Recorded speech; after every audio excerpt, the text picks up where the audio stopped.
ನಮಸ್ಕಾರ ಸ್ನೇಹಿತರ. ಸುಮಾರು 5000 ವರ್ಷಗಳ ಹಿಂದೆ ಮಹರ್ಷಿ ವೇದವ್ಯಾಸರು ಒಂದು ಭವಿಷ್ಯವನ್ನು ಬರೆದಿದ್ರು. ಅವರು ಹೇಳಿದ್ದು ಏನೆಂದರೆ, ಕಲಿಯುಗದ ಕೊನೆಯ ಸಮಯದಲ್ಲಿ ಮನುಷ್ಯರ ಆಯುಷ್ಯ ಕಡಿಮೆಯಾಗುತ್ತದೆ, ಸತ್ಯಕ್ಕಿಂತ ಸುಳ್ಳಿಗೆ ಹೆಚ್ಚು ಬೆಲೆ ಸಿಗುತ್ತದೆ, ಹಣವೇ ಗೌರವದ ಆಳತೆ ಆಗಿರುತ್ತದೆ, ಪ್ರಕೃತಿ ತನ್ನ ರೌದ್ರ ರೂಪವನ್ನು ತೋರಿಸುತ್ತದೆ.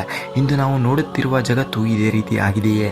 ಭಾಗವತ ಪುರಾಣ ಮತ್ತು ಇತರ ಪುರಾಣಗಳಲ್ಲಿ ಹೇಳಲಾದ ಕಲಿಯುಗದ 7 ಪ್ರಮುಖ ಸೂಚನೆಗಳನ್ನು ಇಂದು ತಿಳಿದುಕೊಳ್ಳೋಣ.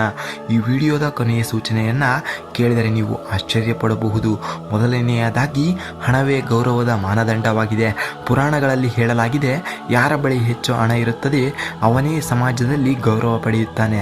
ಇಂದು ವ್ಯಕ್ತಿಯ ಗುಣ, ಜ್ಞಾನ ಅಥವಾ ಧರ್ಮಕ್ಕಿಂತ ಅವನ ಆರ್ಥಿಕ ಸ್ಥಿತಿಗೆ ಹೆಚ್ಚಿನ ಮಹತ್ವವನ್ನು ನೀಡಲಾಗುತ್ತದೆ. ಇದು ಕಲಿಯುಗದ ಮೊದಲ ಸೂಚನೆ ಎಂದು ಹೇಳಲಾಗುತ್ತದೆ. ಎರಡನೆಯದ್ದು, ಸತ್ಯದ ಮೌಲ್ಯ ಕಡಿಮೆಯಾಗುವುದು. ಹಿಂದೆ ಸತ್ಯಕ್ಕಾಗಿ ರಾಜರು ತಮ್ಮ ರಾಜ್ಯವನ್ನೇ ತ್ಯಾಗ ಮಾಡಿದ್ದರು, ಆದರೆ ಕಲಿಯುಗದಲ್ಲಿ ಸುಳ್ಳು ಮತ್ತು ಮೋಸ ಸಾಮಾನ್ಯವಾಗಿರುತ್ತದೆ ಎಂದು ಪುರಾಣಗಳು ಹೇಳುತ್ತವೆ. ಇಂದು ಸಾಮಾಜಿಕ ಜಾಲತಾಣದಲ್ಲಿ ಸುಳ್ಳು ಸುದ್ದಿಗಳು ವೇಗವಾಗಿ ಹರಡುತ್ತಿರುವುದನ್ನು ನೀವು ನೋಡುತ್ತಿದ್ದೇವೆ. ಮೂರನೆಯದಾಗಿ, ಕುಟುಂಬ ಸಂಬಂಧಗಳ ದುರ್ಬಲತೆ. ಪುರಾಣಗಳ ಪ್ರಕಾರ ಕಲಿಯುಗದಲ್ಲಿ ಕುಟುಂಬಗಳ ನಡುವೆ ಪ್ರೀತಿ ಮತ್ತು ಗೌರವ ಕಡಿಮೆಯಾಗುತ್ತದೆ, ಸ್ವಾರ್ಥ ಹೆಚ್ಚಾಗುತ್ತದೆ.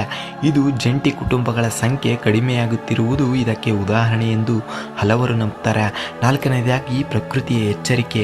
ಅತಿವೃಷ್ಟಿ, ಬರ, ಭೂಕಂಪ, ಬಿರುಗಾಳಿ. ಪುರಾಣಗಳಲ್ಲಿ ಪ್ರಕೃತಿಯ ಅಸಮತೋಲನವಾಗುವ ಬಗ್ಗೆ ಉಲ್ಲೇಖವಾಗಿದೆ. ಇಂದು ಹವಾಮಾನ ಬದಲಾವಣೆ ಜಗತ್ತಿನ ದೊಡ್ಡ ಸಮಸ್ಯೆಯಾಗಿದೆ. ಐದನೆಯದು, ಧರ್ಮದ ಹೆಸರಿನಲ್ಲಿ ಅಧರ್ಮ. ಕಲಿಯುಗದಲ್ಲಿ ಧರ್ಮವನ್ನು ಕೆಲವರು ಸ್ವಾರ್ಥಕ್ಕಾಗಿ ಬಳಸಿಕೊಳ್ತಾರೆ ಎಂದು ಹೇಳಲಾಗಿದೆ. ಜನರು ನಿಜವಾದ ಆಧ್ಯಾತ್ಮಿಕತೆಯಿಂದ ದೂರವಾಗುವ ಸಾಧ್ಯತೆ ಇದೆ ಎಂದು ಸಹ ಹೇಳಲಾಗಿದೆ. ಆರನೆಯದ್ದು, ಮಾನಸಿಕ ಅಶಾಂತಿ.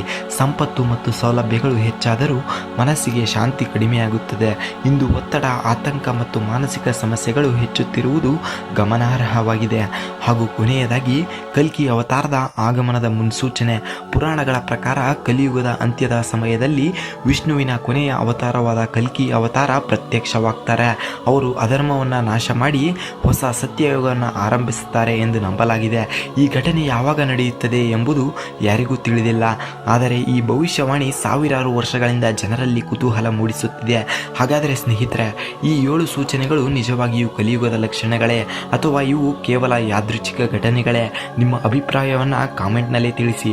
ವಿಡಿಯೋ ಇಷ್ಟವಾದರೆ ಲೈಕ್ ಮಾಡಿ, ಶೇರ್ ಮಾಡಿ ಮತ್ತು ನಮ್ಮ ಚಾನಲ್ನ ಸಬ್ಸ್ಕ್ರೈಬ್ ಮಾಡಿ. ಮುಂದಿನ ವಿಡಿಯೋದಲ್ಲಿ ಮತ್ತೊಂದು ರೋಚಕ ಇತಿಹಾಸ ಮತ್ತು ಪುರಾಣದ ರಹಸ್ಯದೊಂದಿಗೆ ಭೇಟಿಯಾಗೋಣ.